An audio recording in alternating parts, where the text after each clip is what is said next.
ये विश्लेषण उनके लिए है जो कभी दूसरे नंबर पर नहीं आना चाहते, जो हमेशा अपना बेस्ट देना चाहते हैं। तो अगर उत्कृष्टता की वो तलाश जारी है, तो चलिए आज चाणक्य के अर्थशास्त्र से उस सदियों पुराने फ्रेमवर्क को समझते हैं जो किसी को भी अपने फील्ड में टॉप पर पहुंचाने के लिए ही बनाया गया था। जरा 1 मिनट के लिए हमारी इंडियन क्रिकेट टीम के बारे में सोचते हैं। मतलब 150 करोड़ लोगों में से सिर्फ 11 खिलाड़ी चुने गए हैं, तो ये तो पक्का है कि वो सब के सब जी तोड़ मेहनत करते हैं, है ना? पर सवाल ये है कि फिर भी हर कोई विराट कोहली जैसा लेजेंड क्यों नहीं बन पाता? यहीं से एक बहुत बड़ा सवाल खड़ा होता है। अगर मेहनत तो सब कर रहे हैं, तो फिर सिर्फ मेहनत ही जीत की गारंटी क्यों नहीं है? और इसका जवाब हमें मिलता है आचार्य चाणक्य के अर्थशास्त्र में।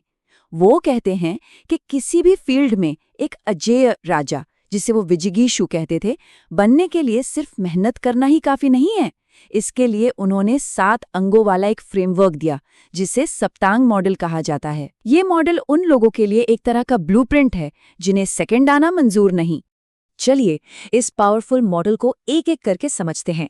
हम शुरू करेंगे एक विनर की मानसिकता बनाने से, फिर जानेंगे उन 4 अंदरूनी शक्तियों के बारे में जो एक सच्चे लीडर की पहचान है, और उसके बाद हम एक ऐसा साम्राज्य बनाने के बाहरी स्तंभों पर काम करेंगे जो हमेशा टिका रहे।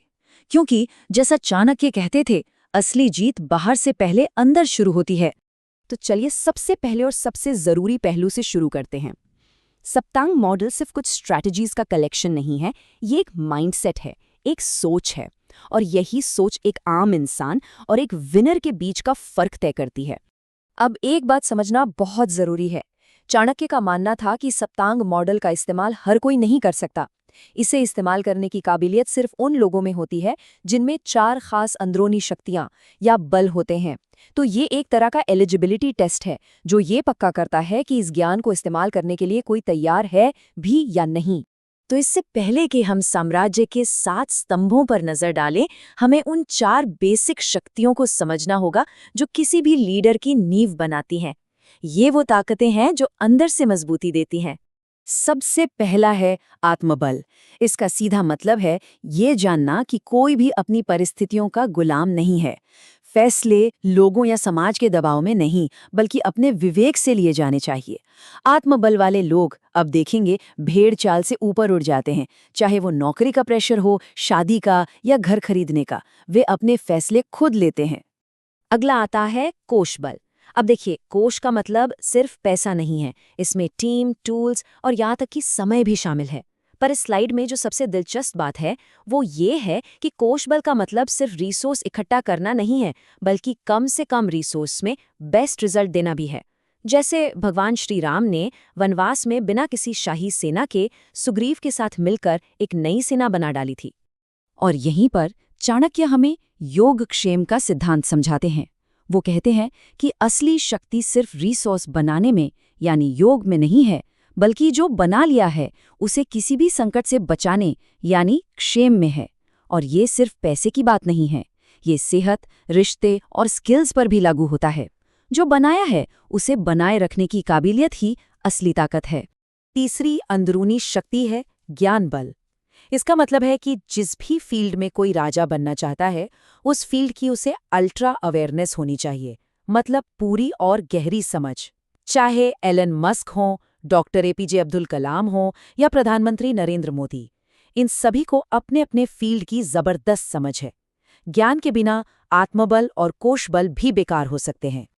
और चौथी और शायद सबसे जरूरी शक्ति है विक्रम बल, यानी कैलकुलेटेड रिस्क लेने की हिम्मत। इतिहास ऐसे लोगों से भरा पड़ा है जिनके पास ज्ञान भी था, रिसोर्स भी थे, लेकिन वो फेल हो गए क्योंकि उनमें कुछ नया करने की हिम्मत नहीं थी। भगवान राम ने ये नहीं सोचा कि उनके पास शाही सेना नहीं है, उन्होंने रिस्क लिया और वानर सेना के साथ रावण जैसी ताकत को हरा दिया। यही है विक्रम बल, नामुमकिन को मुमकिन बनाने की हिम्मत। विक्रम बल का आज के जमाने का सबसे बड़ा उदाहरण है एलन मस्क। जब इलेक्ट्रिक कारें कोई सोचता भी नहीं था, तब उन्होंने टेस्ला बनाई। जब प्राइवेट स्पेस ट्रैवल एक सपना लगता था, तब उन्होंने स्पेसएक्स बनाया। ये जो कोट है, ये उनके विक्रम बल को पूरी तरह दिखाता है कि अगर कोई चीज़ ज़रूरी है तो उसे करना ही है, भले ही जीतने के चांस कम क्यों ना हो। तो जब ये 4 अंदरूनी शक्तियाँ किसी में विकसित हो जाती हैं, तब जाकर वो सप्तांग मॉडल के बाहरी स्तंभों को बनाने के लिए तैयार होता है। यही वो नींव हैं जिन पर एक महान साम्राज्य खड़ा होता है। तो चलिए अब उन पहले स्तंभों की तरफ बढ़ते हैं। पहला स्तंभ है अमात्य, यानी कि आपकी इनर सर्कल। ये कौन लोग हैं? ये हैं आपके मेंटर्स, आपके को-फाउंडर्स या आपकी टॉप लीडरशिप।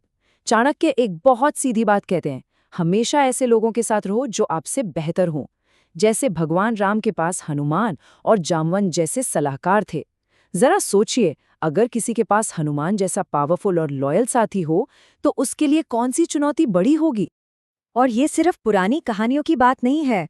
डॉक्टर कलाम के मेंटर थे विक्रम साराभाई, जिन्होंने भारत के स्पेस प्रोग्राम की नींव रखी। या फिर पेपैल माफिया को देखिए, को-फाउंडर्स के एक ग्रुप ने मिलकर दुनिया की कुछ सबसे बड़ी कंपनियां बना डाली। ये एक पावरफुल अमाते की असली ताकत है। अगला स्तंभ है जनपद, यानी आपका बेस। आज के दौर में देखें तो ये है आपका मार्केट, आपके कस्टमर्स, आपके फॉलोअर्स। ये वो इलाका है जहां आपका प्रभाव चलता है, जहां आपकी बात मानी जाती है।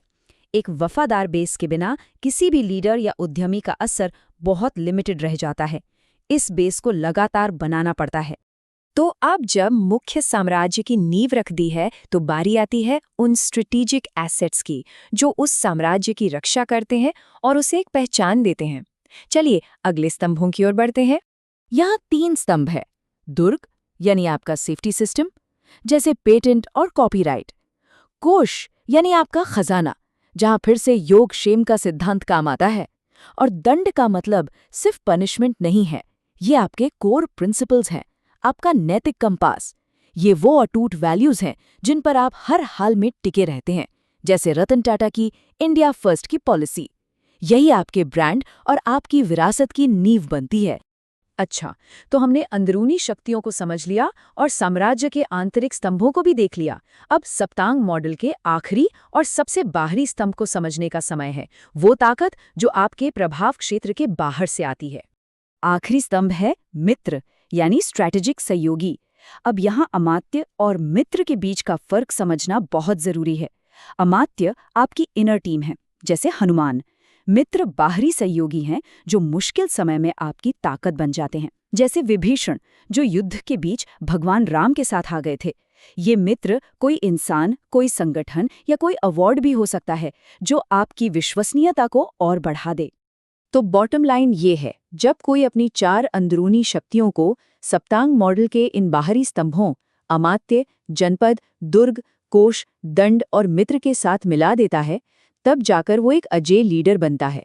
सच्ची और लंबे समय तक चलने वाली सफलता के लिए खुद पर और सिस्टम पर, दोनों पर महारत हासिल करना जरूरी है। तो अब जब ये पावरफुल मॉडल समझ आ गया है तो एक सवाल खुद से पूछना बनता है।